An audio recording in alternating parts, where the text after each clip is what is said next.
Tov, Beshem Hashem, Nasseh Venatzliach, on commence Bezrat Hashem. Nous allons parler de la paracha. S'il vous plaît, veillez que les caméras soient éteintes, bien éteintes, et les micros aussi, bien fermés. Voilà. Nous allons parler de la paracha de Vaishlar Bezrat Hashem. Et je vais donc vous citer une partie d'enseignement de Rabbi Yoshua Pinto sur cette paracha. Je rappelle que ces cours, je les donne avec l'aide d'Hashem, avec la permission du Rav et les encouragements du Rav et sa bracha. À la fin du cours, vous pourrez ouvrir les micros et poser des questions si vous en avez. Si vous aimez le cours, je vous demande de diffuser le cours au maximum. Ce cours est dédié à la mémoire de Madame Hana Gabi Batemili Lebet Bijawi. C'est une très grande dame que j'ai très bien connue, une dame qui avait un grand cœur, qui avait une grande achnasat orchim, une grande hospitalité, une grande compréhension du prochain, qui a une très grande gentillesse, une dame très douce, et qui malheureusement a eu des épreuves difficiles dans sa vie. Bon. Donc, tout ce que je vais vous dire maintenant, c'est des choses que j'ai pu voir dans les livres du Rav et dans ses cours. Le Rav a écrit beaucoup sur la paracha de Vaishlar. Donc, pour ne pas faire un cours très long, j'ai été obligé de faire un choix. Voilà. Donc, on ne va pas parler de tous les sujets qu'il y a dans la paracha, j'en ai sélectionné quelques-uns. Avant de parler de Vaishlar, je souhaite revenir un petit peu en arrière sur deux petits points, mais qui sont reliés à notre paracha. Premier point, on a vu à la fin de la paracha de Toldot que Yitzhak a eu une grande peur. Il y a marqué dans la Torah, elle a eu, je vous en prie s'il vous plaît, pouvez-vous mettre le micro, arrêter la vidéo. Je m'excuse. Voilà. On a vu à la fin de la paracha de Toldot que Yitzhak a eu une grande peur quand Esav est rentré pour prendre la bénédiction, alors qu'il venait donner la bénédiction à Yaakov, qui s'était fait passer pour Esav. Esav rentre, Yitzhak a une très grande peur. Rachid nous dit que Yitzhak a vu l'enfer sous ses pieds. Alors, on a vu que dans les générations, cette peur que l'on a créée à Yitzhak, on l'a payée. Pourquoi? Parce qu'on a vu que quand Esav s'est rendu compte que Yaakov lui a appliqué les bénédictions, il y a marqué Vaïsak, Esav, Zaka, Gedola, Umara. Esav a poussé un grand cri, un grand pleur. Et le descendant d'Esav, Aman, on va en reparler plus tard dans la paracha, mais il va faire un décret, vous le savez, un décret d'extermination des Juifs. Et quand Mordechai va se rendre compte du décret, il y a marqué dans Megillat Esther, Veis'ak, Mordechai, Zaaka, Gedola, Umara, exactement la même expression.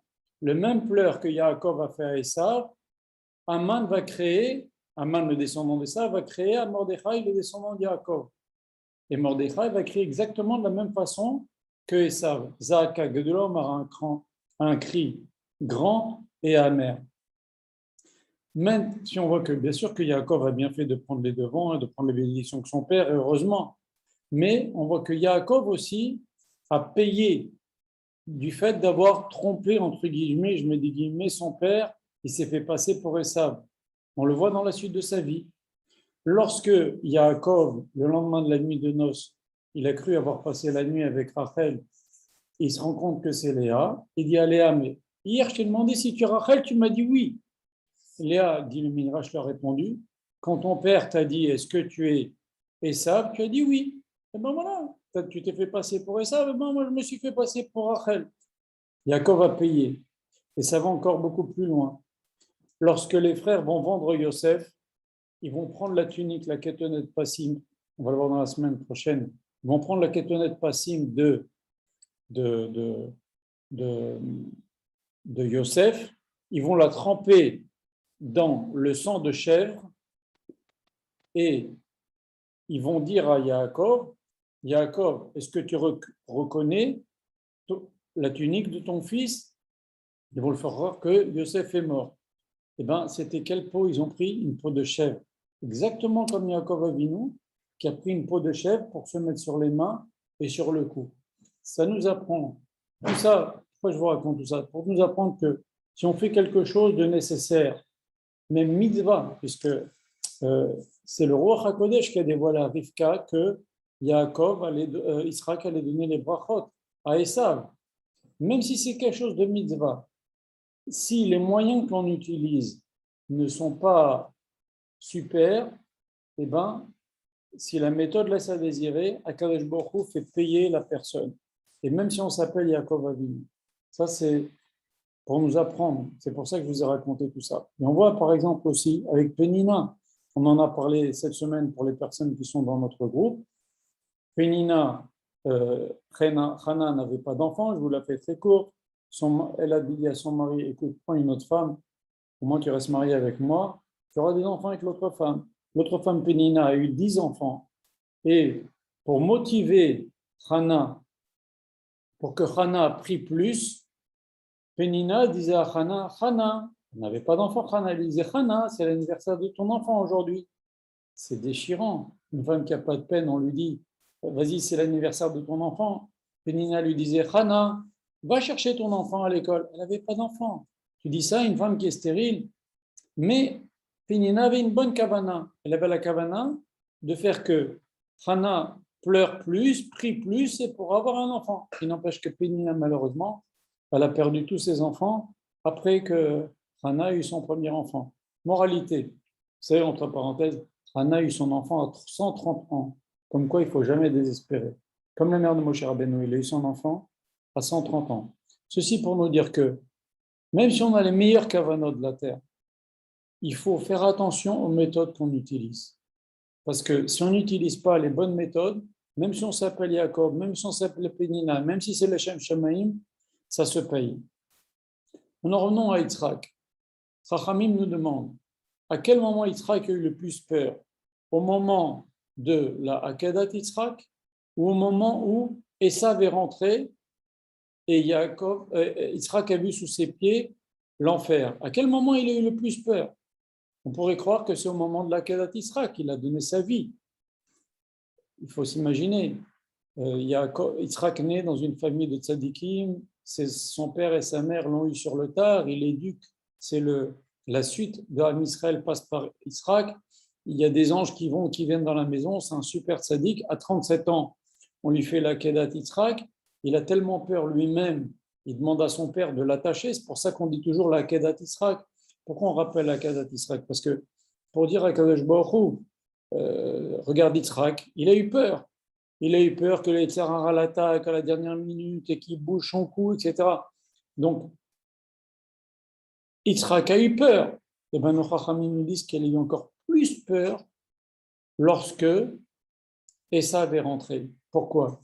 Parce que toute sa vie, Yitzhak croyait que il avait Ruach HaKodesh. Il savait si aujourd'hui les tzadikim avec Ruach HaKodesh, ils arrivent à savoir, à scanner les gens. A fortiori, Yitzhak savait ça. Mais il a mis sa confiance dans cet enfant qui a fait un kavod à son père, comme personne n'a fait un tel kavod que Esav a fait à Yitzhak. Il avait sa confiance en lui. Malgré cela, au moment où il s'est rendu compte que Esav n'était pas digne de confiance et Hachem lui a montré comme ça l'enfer tous ses pieds, c'est pour lui montrer, est-ce que tu te rends compte ce que tu allais faire de donner la bracha à ce Esav qui est un rachat? Il a eu une telle peur, Esav, plus peur qu'au moment de la Kedah. En fait, Esav lui a fait croire que c'est un soi-disant un tzaddik, et Yitzhak lui a donné sa confiance.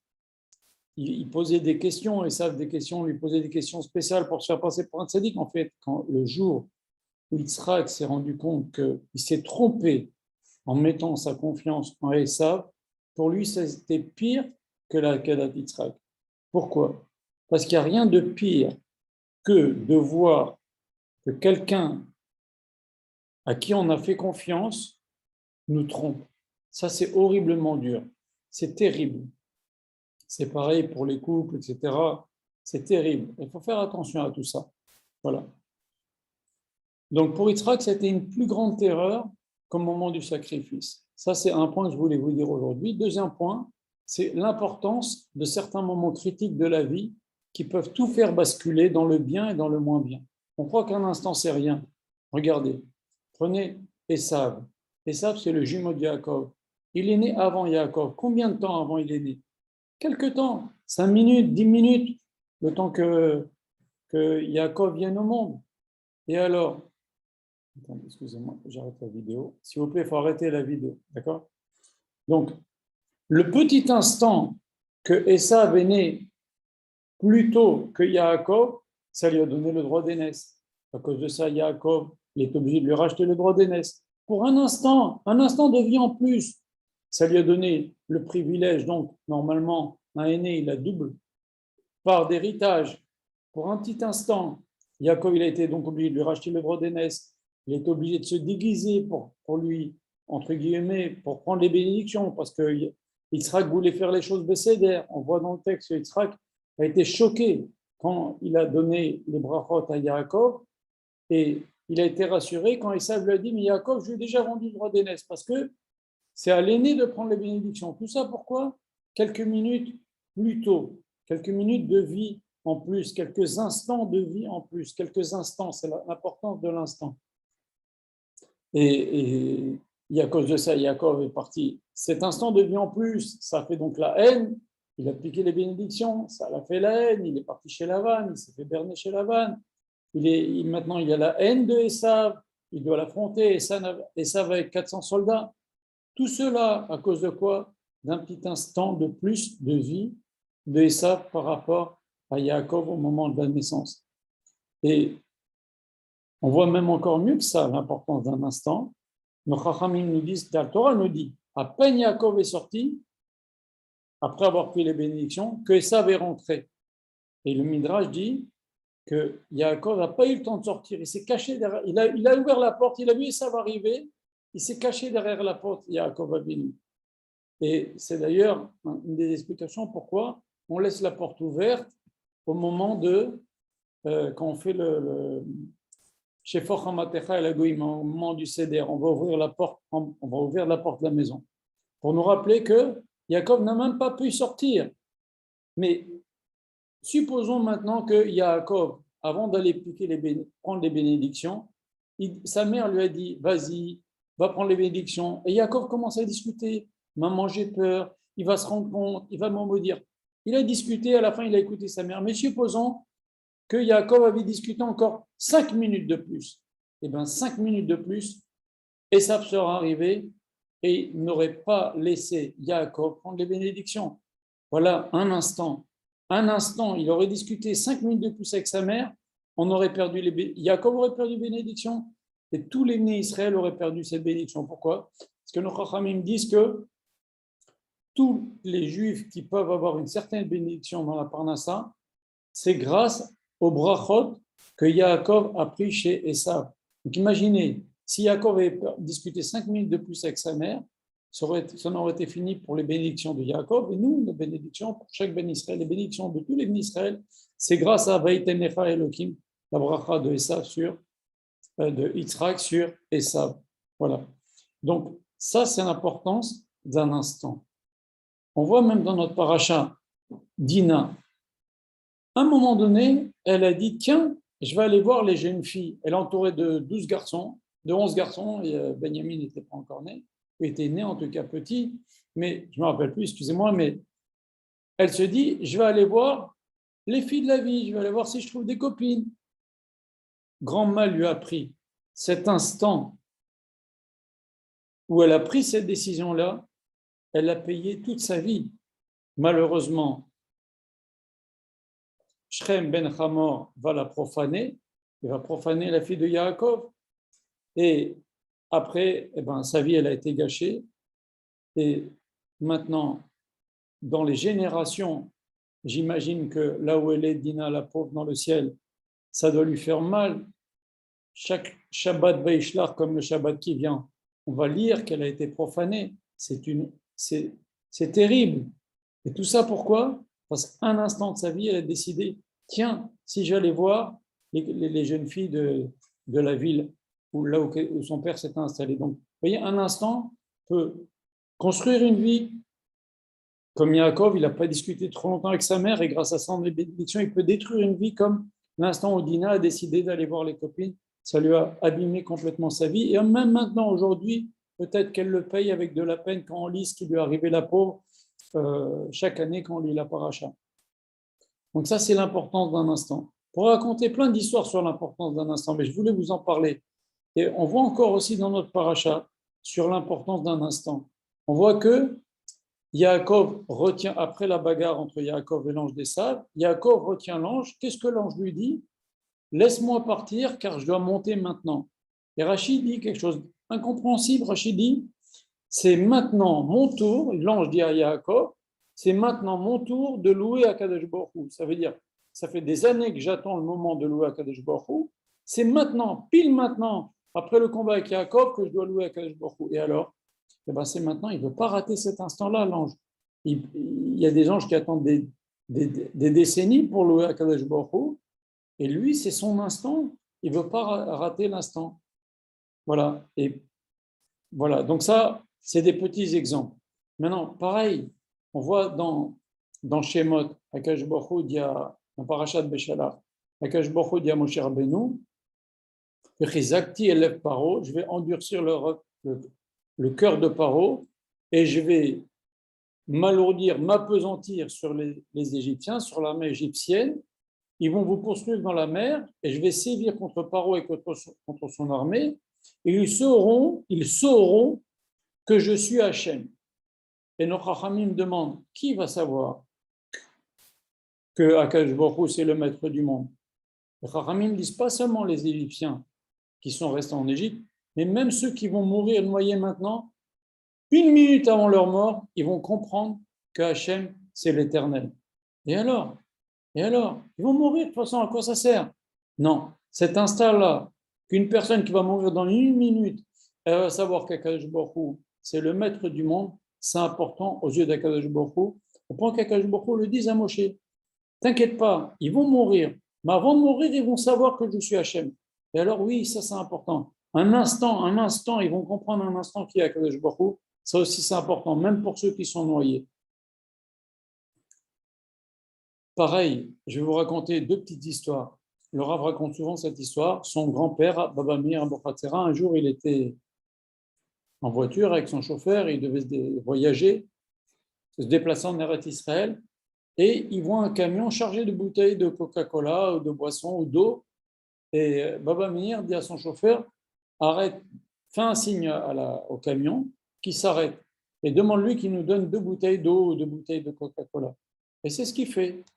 Le chauffeur se fâche, s'énerve. Mais quoi, vous m'avez arrêté pour ça? Vous vous rendez compte, si toutes les personnes qui sont sur la route me demandent une bouteille de coca, une bouteille d'eau, vous vous rendez compte? Allez, il leur a crié dessus, il leur a rien donné. Le chauffeur a repris sa route avec son camion et toutes les bouteilles qu'il avait dans son camion. Encore une fois, Baba Meir dit à son chauffeur, arrête-le, demande-lui qu'il nous donne une bouteille chacun. Encore une fois, il arrête. Et le chauffeur, encore une fois, il pique une crise. Mais qu'est-ce que vous voulez à m'arrêter comme ça pour une bouteille de coca? Mais ça ne va pas. Je ne vais pas donner des bouteilles à tous les gens qui me klaxonnent. Ça ne va pas. Bon, il n'a pas voulu leur donner. Ils poursuivent leur chemin. Quand ils reviennent, ils voient que sur la même route, le camion s'est retourné et le chauffeur est mort. Et il y a un attroupement, les pompiers, la police, etc. Baba Meir a dit à son chauffeur, j'ai vu l'ange de la mort sur le camion là, et j'ai voulu lui donner l'occasion de faire la tzedaka. Et 2 fois on lui a donné l'occasion, il n'a pas saisi. Il y avait un instant, une chance d'être sauvé, il n'a pas saisi l'instant, et il a perdu la vie, malheureusement. Donc il y a des instants de vie, comme on a cité, avec Yaakov qui n'a pas trop insisté, avec Dina qui a mal choisi, ce monsieur-là qui aurait pu avoir la vie, sauf s'il avait fait un peu de tzedaka avec Baba Meir. Voilà. Nos Chachamim nous racontent, je dois encore parler de cela parce que c'est important, sur un instant de tchouva, comment ça peut changer la vie d'une personne. Il y a une grande halakha, une grande question dans l'halakha. Si par exemple, des goïms coincent 10 juifs et ils leur disent, donnez-nous une d'entre vous, on va faire des bêtises avec elle, et si vous ne nous donnez pas une d'entre vous, on va tous vous profaner. Et parmi les 10 juifs, il y a une juive déjà qui se conduit très très mal. est-ce que les 9 juifs ont le droit de dire à cette juive-là, de toute façon, toi, tu te conduis mal. Allez, on te donne de gros, de force, on te donne, de toute façon, toi, tu t'en fous. Nous, on a envie de rester pur. Elles n'ont pas le droit de faire ça. Pourquoi? Parce que cette juive, même si elle s'est conduite mal jusqu'à maintenant, peut-être qu'elle a eu un instant de tchouva. Si elle a un instant de tchouva, elle est au même titre que les autres, elle a le droit de rester pure et pas rentrer là-dedans. Et on n'a pas le droit de la donner. Pareil, une autre halakha, dans la Gemara, si un type qui est un rachat donne les gdushin à une fille, elle se sanctifie une fille, il lui dit Arrête mes coups d'échetli, tu es sanctifié pour moi avec cette bague, à condition que je suis un tzaddik gamour. C'est un rachat gamour. Il dit Je te donne cette bague à condition que je suis un tzaddik gamour. Bon, et puis après, il s'oublie, il ne se marie pas. Est-ce que cette femme maintenant a besoin du guet de ce rachat-là pour se remarier, pour se marier? Remarier, oui, remarier. Oui, elle a besoin des guettes. Pourquoi? Parce que les kiddushin que ce rachat lui a donné, sous condition que lui-même est un tzaddik, sont valables. Pourquoi? Parce que nos chachamim craignent que ce rachat-là, il a eu, peut-être pendant la nuit qui a suivi, un hirour de tchouva, une pensée de tchouva. Et cette pensée de tchouva fait que, eh ben, il, il, il a un digne de tzaddik gamour. Donc, regardez un instant ce que ça peut donner dans la vie de quelqu'un. Voilà, donc je voulais vous parler de ça parce que on en parle dans notre paracha de toutes ces choses-là. Voilà. Deuxième petit point, on va voir dans notre paracha que Yaakov Avinu va cacher Dina dans une grande boîte, dans une armoire, dans une boîte, pour que Esav ne la convoite pas et ne la prenne pas pour épouse. Et on voit que Yaakov Avinu a été puni parce qu'il n'a pas donné sa fille Esav, sa fille Dina à Esav. Alors je vous pose la question, qui aurait voulu donner sa fille, excusez-moi, qui aurait voulu donner sa fille à Esav? Personne ne veut donner sa fille à Esav. Alors pourquoi Kadosh Baruch Hu a puni Yaakov? Mieux que ça, le Midrash dit que Kadosh Baruch Hu a dit la chose suivante, tu n'as pas voulu donner ta fille Dina à Esav dans un mariage propre, dans les règles de l'art, alors qu'Esav est circoncis, et bien ta fille Dina sera prise, violée, par un incirconcis. Ce n'est même pas un mariage, c'est un viol, et par un type incirconcis. Yaakov, il a vraiment payé cher le fait qu'il a caché Dina. Mais qui veut donner sa fille à Esav? Alors,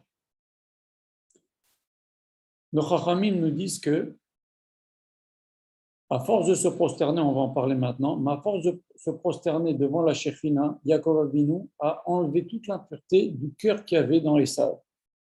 Et on va voir qu'Esav va embrasser, nous dit Rachid, sincèrement Yaakov.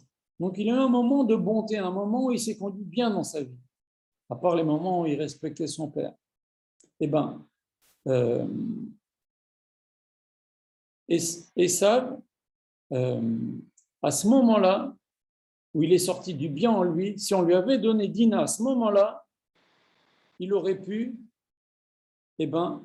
bien se conduire toute sa vie. Parce que toute l'impureté que Yaakov lui a enlevée en se prosternant devant la Shekhinah, et au moment où il était bien, il était de bon cœur, il embrassait ça de bon cœur, si à ce moment-là on l'a dit, tu sais, si tu t'engages à bien te conduire toute ta vie, je te donne ma fille Dina, et ça aurait certainement accepté. Et c'est pour ça qu'Yaakov a été puni. Vous vous rendez compte? Un instant de bon qu'il y avait chez Esav, il fallait l'exploiter. Mais ça n'a pas duré, parce que nous dit la Torah? Après que Yaakov embrasse, Esav a embrassé Yaakov, la Torah nous dit immédiatement, Esav a levé ses yeux, il a regardé les femmes. Allez hop, on recommence. On recommence à mal se conduire. Maintenant, une petite parenthèse à ce sujet. Esav croyait que c'était devant lui que Yaakov s'est prosterné. Et ça, c'est grave. Et ça fait d'une certaine façon un chilul Hashem qu'il fallait réparer. Et comment il a été réparé ce chilul Hashem-là? Eh bien, le descendant de Yaakov, c'est Mordechai, a refusé de se prosterner devant le descendant de Esav, Aman. D'ailleurs, Aman, le Midrash nous dit, Aman a dit à Mordechai, pourquoi tu ne te prosternes pas? Ton ancêtre Yaakov s'est prosterné devant mon ancêtre Esav. Alors, la Gemara, je crois qu'elle nous dit que Mordechai a dit à Aman, oui, mais moi, mon ancêtre à moi, Binyamin, n'était pas encore né quand ça s'est passé, alors moi, je ne me concerne pas. Mais en fait, en tous les cas, on dit que Mordechai lui réparait le fait que, apparemment, quand on voyait les choses de loin, Yaakov se serait prosterné devant Esav, alors qu'en vérité, il s'est prosterné devant la Shekhinah accompagnait toujours Yaakov. Voilà. Maintenant, nous allons parler de la rencontre entre Esav et Yaakov. Vous savez que nos Chachamim nous disent que dans toutes les générations, quand nos Chachamim ont voulu négocier, annuler des décrets qu'avaient pris les descendants de Esav, en Europe, je m'excuse, j'ai fait une erreur il y a 2 cours, j'ai dit que la Gemara dit que les descendants de Esav sont en Espagne. Non, ils sont en Allemagne. Regardez la Gemara, ce qu'elle dit. Les descendants d'Esav ont atterri en Allemagne. Après, ils sont répartis dans toute l'Europe, en Espagne, au Portugal. On a vu le mal qu'ils ont fait après.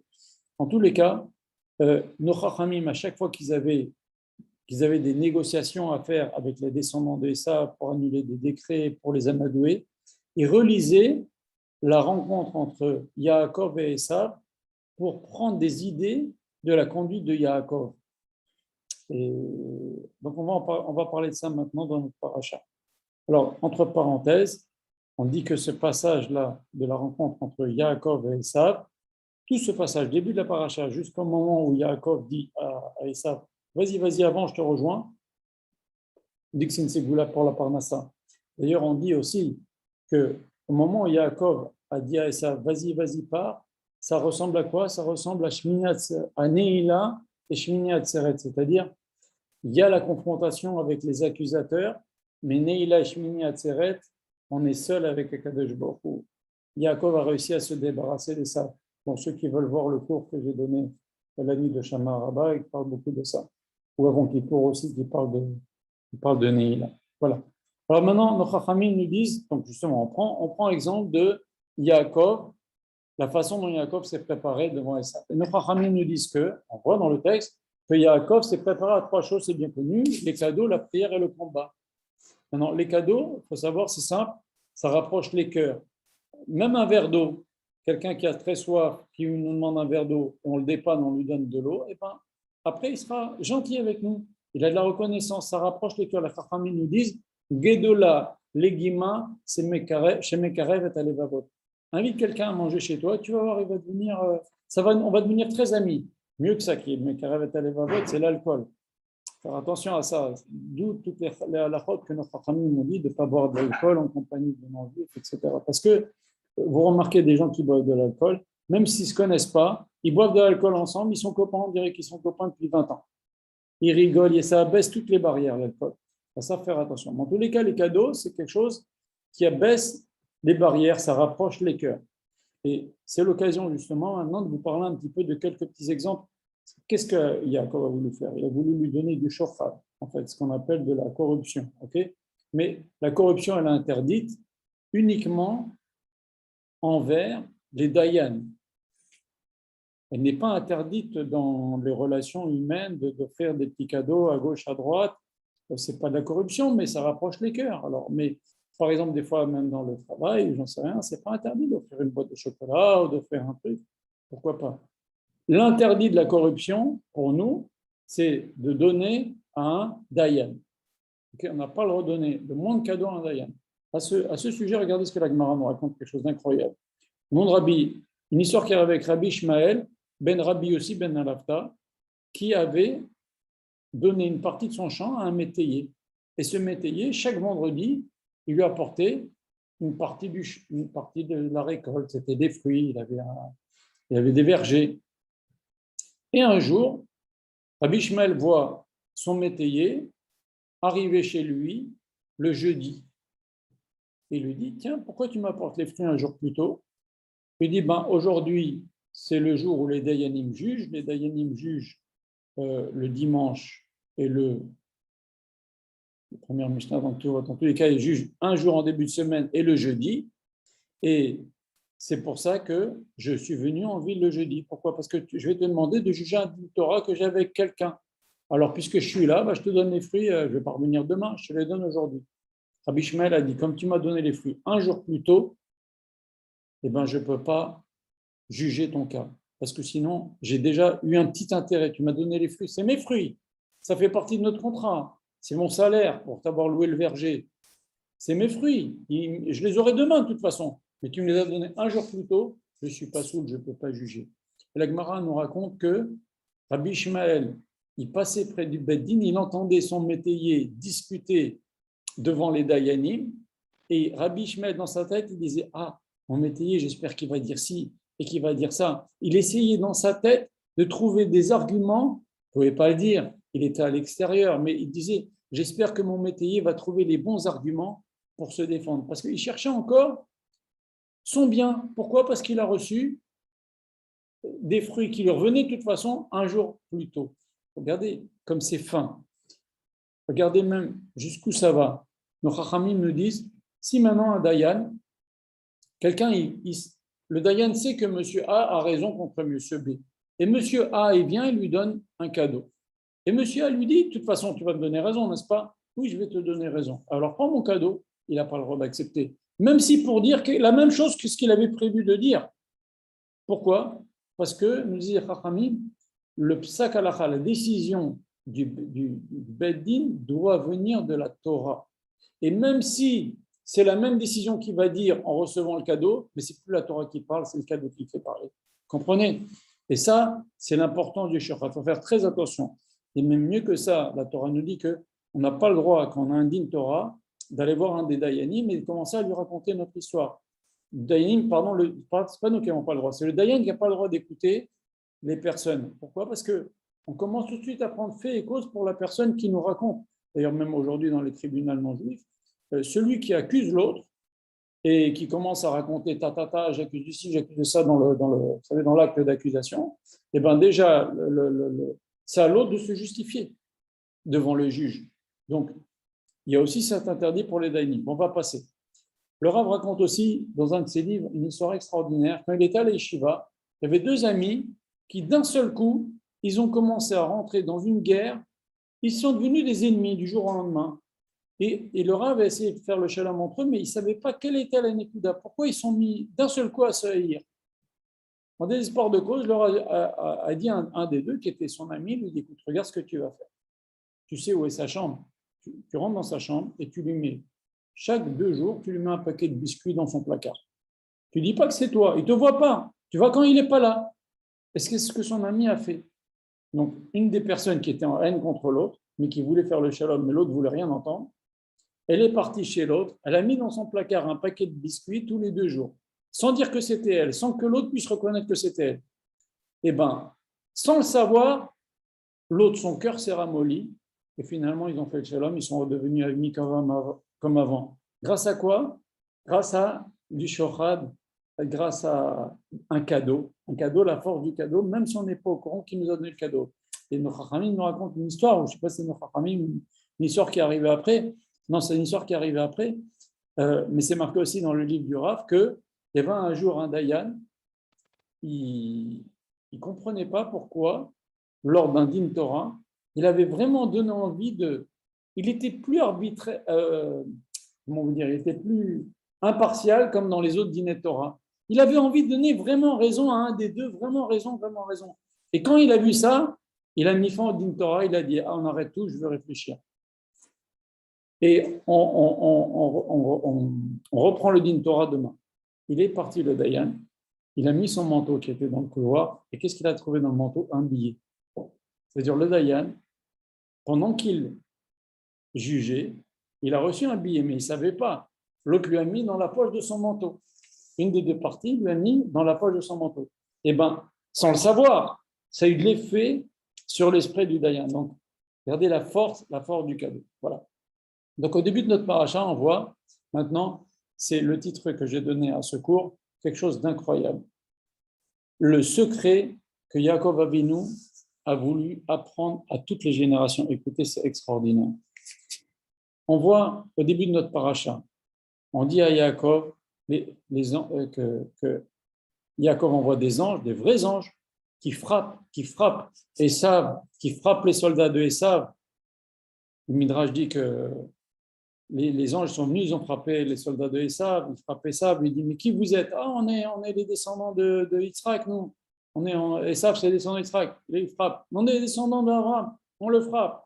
Notre chef, Esav, c'est le frère de Yaakov. Ah, vous êtes parti de chez nous, alors on ne vous fait rien. Ils ont voulu les anges leur faire comprendre que, attention, c'est Yaakov qui m'a envoyé, on a des anges, on peut vous frapper. Mais malgré cela, Yaakov, il a eu peur. Il a eu peur, nos Chachamim nous disent, malgré les promesses d'Akadosh Baruch Hu. Akadosh Baruch Hu lui a fait une promesse, on dirait de l'échelle. Et à un moment de partir, Akadosh Baruch Hu lui a dit, rentre, tu peux rentrer, je vais être avec toi, ne t'inquiète pas. Et malgré cela, Yaakov Avinu, pourquoi a eu peur, pourquoi Shema Igrom Machet. Il a dit, peut-être qu'on a fait une petite avéra quelque part, quelqu'un dans ma famille qui fait que je ne mérite plus d'être protégé par Akadosh Baruch Hu. Alors, Yaakov a eu peur. Il a dit, il faut que j'utilise le stratagème qu'on a dit tout à l'heure, les cadeaux, la prière et le combat. Mais maintenant, Yaakov, il voit Esav arriver avec 400 soldats. Okay, ça fait 22 ans qu'Esav veut tuer Yaakov. Quand Yitzhak et Rivka ont dit à Yaakov, pas, c'est parce que attends que la colère de ton frère se passe. Donc maintenant, Esav, on va le voir. D'ailleurs, Yaakov a fait une erreur d'envoyer ces gens, les Chachamim.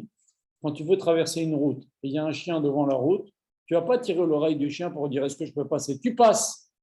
Donc maintenant, il a voulu clarifier les relations qu'il y avait entre eux, il a préféré, il a fait son choix. Mais maintenant qu'Esav, ça fait 22 ans qu'il veut tuer Yaakov, il va enfin pouvoir tuer Yaakov qui lui a pris ses bénédictions, et il attendait que ça, il respectait les bénédictions de son père, respectait son père. Et c'est des bénédictions de la richesse matérielle. Voilà que Yaakov, au lieu de lui dire, tu sais, les bénédictions ne m'ont rien fait, il cache un peu sa richesse, il met un peu sa richesse à gauche, à droite, pas du tout. Qu'est-ce qu'il fait Yaakov? Il lui dit, tu sais, j'ai des taureaux, j'ai des ânes, j'ai des serviteurs, je suis devenu quelqu'un d'extrêmement riche. Tiens, d'ailleurs, je t'envoie des cadeaux. Il envoie des cadeaux royaux, des dizaines de bétail, des dizaines même des chameaux, des machins. Il envoie plein, il envoie. Mais, et exprès, nos familles nous disent, il a mis un revar, donne un espace entre le premier cadeau et le deuxième cadeau pour bien rassasier les yeux du rachat. Bien, Yaakov Avinu, il a une attitude, on dirait qu'il veut la Inara, il veut que Esav lui mette la Inara. Il va chez Esav, il dit, tu sais, les bénédictions que je t'ai piquées, elles ont super bien marché, je suis devenu super riche. Regarde les richesses que j'ai. Si tu veux la Inara, tu veux qu'il jalouse encore plus, qu'il ait encore plus envie de te tuer, tu veux quoi, Yaakov? C'est ça la question qu'on peut se poser. Elle est étrange, la conduite de Yaakov. On dirait qu'il veut attiser la jalousie en lui disant, tu sais, les brachot que je t'ai volées, entre guillemets, hein, eh ben, elles ont super bien marché. Je suis devenu quelqu'un de super milliardaire. C'est étrange comme conduite. C'est vraiment étrange la conduite de Yaakov. Ça mérite une explication. Alors le Noam Elimelech, et ça, il faut vraiment connaître ce yesod-là. Mais vous le savez déjà, vous allez voir. Il explique la conduite de Yaakov ainsi. Il a dit que Yaakov a voulu dévoiler au Bnei Israël, dans toutes les générations, un énorme secret. Quel est le secret? Voilà le secret qu'Yaakov a voulu nous dévoiler, par sa conduite qui semble étrange et contraire à toute logique, et contraire à ses intérêts. Yaakov a voulu nous dévoiler qu'il y a une impureté dans l'argent qui fait que les êtres humains sont attirés et intéressés par les personnes qui ont de l'argent. Il y a même des journaux comme ça, des trucs de people et de machin. Les gens, ça les intéresse. Au contraire, ils sont contents s'ils ont des problèmes, mais je veux savoir ce qui se passe à celui-là qui est riche. Ça fait marcher les journaux. Les gens sont intéressés par ce qui se passe auprès des gens riches. Et pas seulement ça les passionne, mais si une personne a le choix entre deux possibilités, nous dit Noam Elimelech, parler avec quelqu'un de très riche, je vais parler avec, comment il s'appelle, Elon Musk ou avec Bill Gates. Je vais parler avec lui pendant un quart d'heure. Okay, il ne va pas me donner d'argent. Je vais parler avec lui seulement. Okay, option numéro 1. Option numéro 2, je vais parler avec un rendez-vous de travail, je vais gagner de l'argent. Mais un mec normal, un business normal, un travail, un rendez-vous de travail. Okay, je vais gagner de l'argent avec celui-là, mais ce n'est pas un milliardaire, c'est un mec normal. Et je vais passer un quart d'heure avec un milliardaire et je ne vais pas gagner d'argent. L'homme préférera toujours passer un quart d'heure avec un milliardaire, même si ça ne lui rapporte rien. Pourquoi? Il y a une attirance. Il y a une attirance de l'argent. Et ça, Yaakov a voulu nous montrer ce secret. Avec les descendants de Esav, si vous voulez les amanouer, montrez-leur que vous avez de l'argent. Ils seront absolument à votre botte.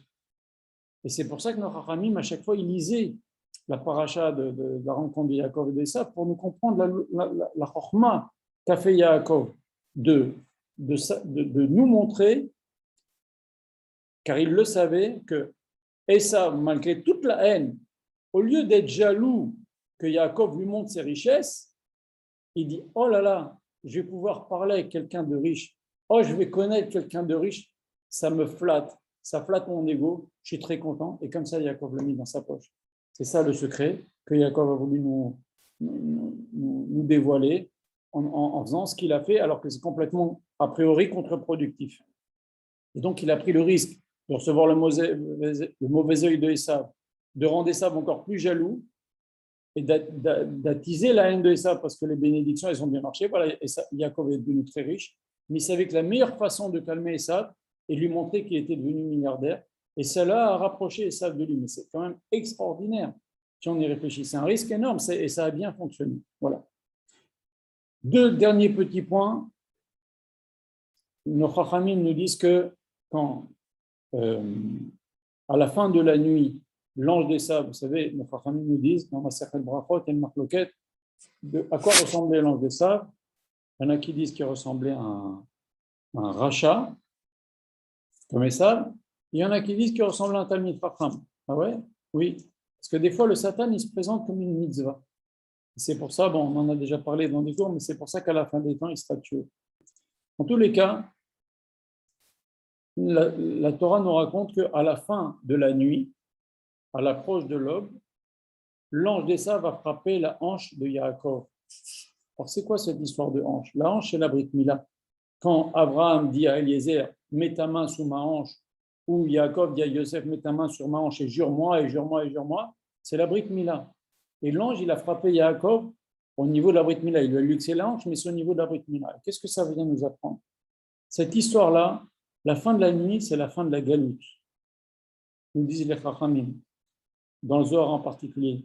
Et c'est quoi frapper la hanche de Yaakov? C'est Yaakov, c'est la Torah. Qu'est-ce qui soutient la Torah? Qu'est-ce qui soutient Yaakov? C'est ses pieds. Quand on frappe les pieds de Yaakov, la Torah tombe. Donc on va frapper les gens qui soutiennent la Torah, les donateurs, et à cause de ça, ils veulent, ce que l'ange d'Esav a voulu faire, c'est justement faire tomber la Torah. Comment? Eh bien, en faisant tomber les gens qui soutiennent la Torah avec leur argent. Voilà, c'est ça que ça symbolise. Et comment les faire tomber? Eh bien, il y a mille façons. Les faire regretter, les faire qu'ils aient des problèmes de parnassa qu'ils ne donnent plus, je ne sais pas, qui s'enorgueillissent ou qu'ils n'aient plus envie de donner. Il y a mille façons de faire. Et malheureusement, il a bien réussi. J'espère que de plus en plus de Juifs comprendront l'importance de donner le maaser. D'ailleurs, on le dit. On dit Lecha Hashem Vatzedaka, Velanu Boshet Apanim, nous on fait la tzedaka. Toi, tu nous fais la tzedaka, mais nous aussi, on va faire la tzedaka, Velanu Boshet Apanim. On ne comprend pas la valeur de la tzedaka. Ça pourrait faire l'objet d'un cours, mais si Blainara, j'espère que tous les Juifs vont comprendre l'importance de donner le maaser, c'est une obligation minimum. Eh ben, on aura beaucoup moins de problèmes de Juifs qui ont des difficultés de parnassa. Vous comprenez? S'il y a des Juifs qui ont des difficultés de parnassa, c'est parce qu'il n'y a pas tous les Juifs qui donnent le maaser. Il n'y a pas 10% de Juifs qui ont des problèmes de parnassa. Donc, si tous les Juifs donnaient le maaser, eh ben, on pourrait aisément aider les gens qui ont des problèmes de parnassa, qui sont vraiment pauvres. Voilà. Dernier petit point, et donc aussi, pourquoi la Brit Mila? Parce que aussi le Satan, ce qu'il va faire, c'est que la faute, aujourd'hui, si on voit la faute, là où le Satan réussit à faire tomber les gens, comme on a dit, c'est l'argent, bon, mais ça c'est pour les gens qui soutiennent la Torah, mais c'est vrai en tous les cas l'argent, et la débauche. C'est pour ça qu'il a frappé à la Brit Mila. Il va réussir à faire tomber les descendants de Yaakov en frappant où? À la Brit Mila, en le faisant faire la débauche. Et c'est malheureusement une chose aussi qui arrive beaucoup dans notre génération.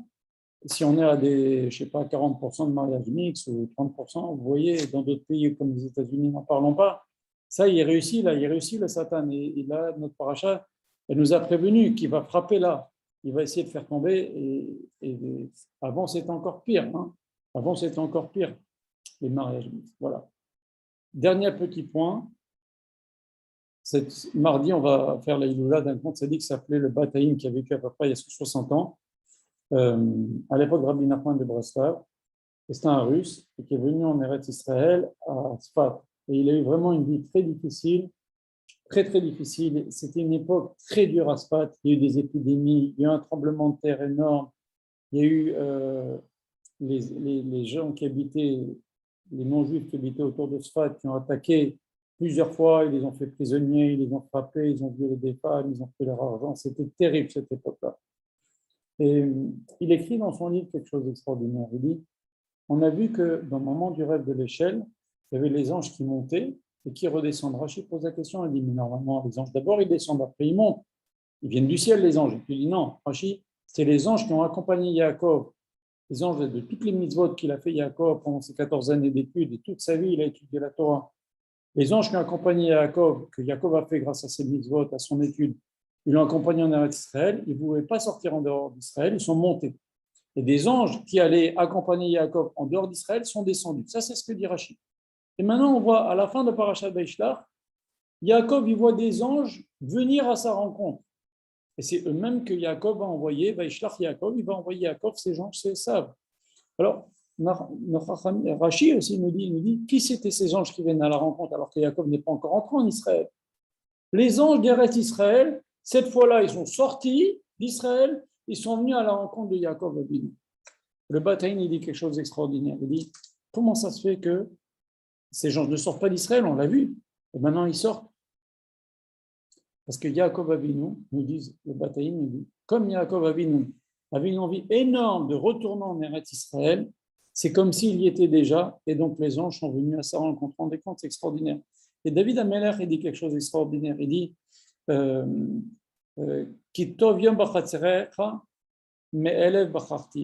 je préfère un jour en Eretz Israël que 1000 jours en dehors d'Israël.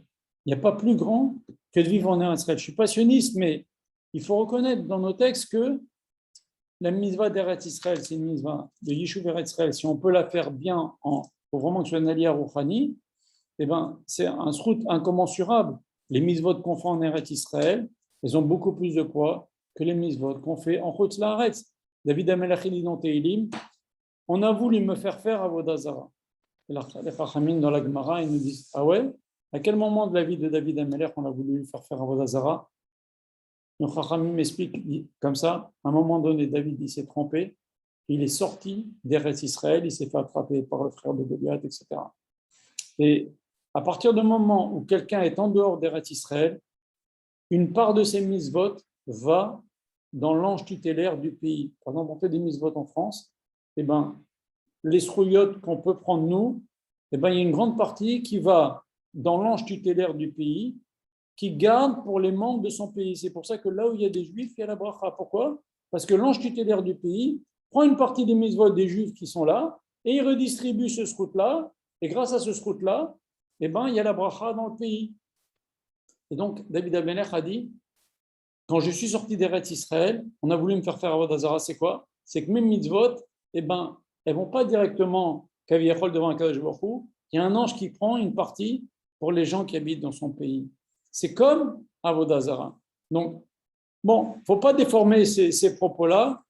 Il faut faire attention comment on part vivre en Eretz Israël. Il faut vraiment que ce soit une aliyah rouchani, mais c'est incomparable. Nos Chachamim nous disent En Torah que Torah Eretz Israël. Alors, c'est pour ça que les gens sont venus à la rencontre de Yaakov, parce qu'il avait déjà envie de voir un Israël. Il faut que, de toute façon, dans toutes les générations, on voit à son époque le Bataïn, le Gaon de Vilna, et combien de Rabbi Nachman, etc. Le Gaon de Vilna, il a essayé de partir, il n'a pas réussi, il a fait une lettre à sa famille avant de partir. Le Baal Shem Tov, il y a plein qui ont fait des sacrifices, alors qu'ils avaient une maison, ils avaient une situation, ils avaient des élèves, ils avaient tout dans leur pays d'origine. Ils ont décidé d'aller vivre en Eretz Israël pour faire la mitzvah de vivre en Eretz Israël. Non, c'est un très grand truc de vivre en Eretz Israël. Il ne faut pas oublier ça. Voilà. Bon. Le cours est terminé. Je fais une petite récapitulation de ce qu'on a appris aujourd'hui dans le cours de ce soir. On a appris que même si on fait quelque chose de nécessaire, Akadosh Baruch Hu nous fait payer si la méthode laisse à désirer. On avait raconté à Yaakov comment il a payé avec Léa, avec Yosef. On a trempé sa tunique dans du sang de chèvre parce que lui s'était mis la chèvre, etc. Deuxième chose, on a vu aussi ce soir qu'il n'y a rien de pire que de voir que quelqu'un qui on a fait confiance nous trompe. Ça, c'est terriblement dur. Pour Yitzhak, c'est encore plus dur que pour la Kedah. On a vu l'importance de certains moments critiques de la vie qui peuvent nous faire basculer dans le bien et dans le moins bien. Okay. Jacob, il a discuté peu, grâce à ça, il a pu prendre les brachot. Dina, elle a eu une mauvaise idée pendant un instant et sa vie, elle a été gâchée pour les Doré-Dorot. On a vu aussi que, ça, il faut essayer de comprendre, on voit que Jacob se prosterne 7 fois devant Esav, c'est étrange comment on se prosterne devant un rachat. Alors, Jacob ne s'est pas prosterné devant Rachel, il s'est prosterné devant la Shekhinah et ça a pu descendre toute l'impureté qu'il y avait dans Esav et faire ressortir le peu de bien qu'il y avait en lui et qui a fait que Esav, il embrassait sincèrement Jacob. On a vu aussi dans notre cours ce que le shochat peut faire, le bien et le pas bien, pas le shochat, comment on veut dire, les cadeaux, voilà. On a vu, très important, qu'il y a une impureté dans l'argent qui fait que les êtres humains sont intéressés par les personnes qui ont de l'argent. Les gens qui ont de l'argent impressionnent et attirent vers eux les autres personnes. Et même si on n'a pas d'intérêt à parler avec ces gens-là, on y tire un kavod, on y tire quelque chose. Et c'est ça que Yaakov a voulu utiliser pour amadouer ça, malgré qu'a priori, il allait renforcer la jalousie. Ça a très bien marché. Et ça avait été tout content de parler avec son frère parce qu'il était devenu riche. Et ça, c'est un secret que Yaakov nous a montré pour les générations. Montrez un peu de richesse aux descendants de Esav, ils vont vous respecter, ils vont vous adorer. Et je ne vais pas donner de détails, mais c'est très, très connu que ça marche comme ça. Voilà. S'ils savent que tel juif est très riche, ils sont copains, ils vont au restaurant avec lui, les hommes politiques, c'est très connu. C'est connu. Voilà.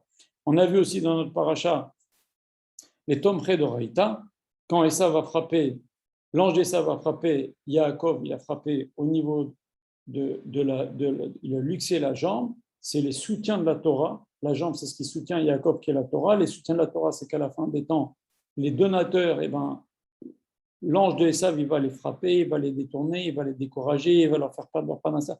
Il va tout faire pour qu'il y ait moins de gens qui donnent au kollel, au yeshivot, aux pauvres, etc. Et aussi, on a vu qu'il a frappé vers la Brit Mila, parce qu'à la fin des temps, là où les Bnei Israël vont fauter, c'est la Brit Mila. Voilà. Et pour terminer, on a parlé du Bataïn, dont la Iloula, c'est demain soir, lundi soir. Pourquoi il a écrit son livre Bataïn?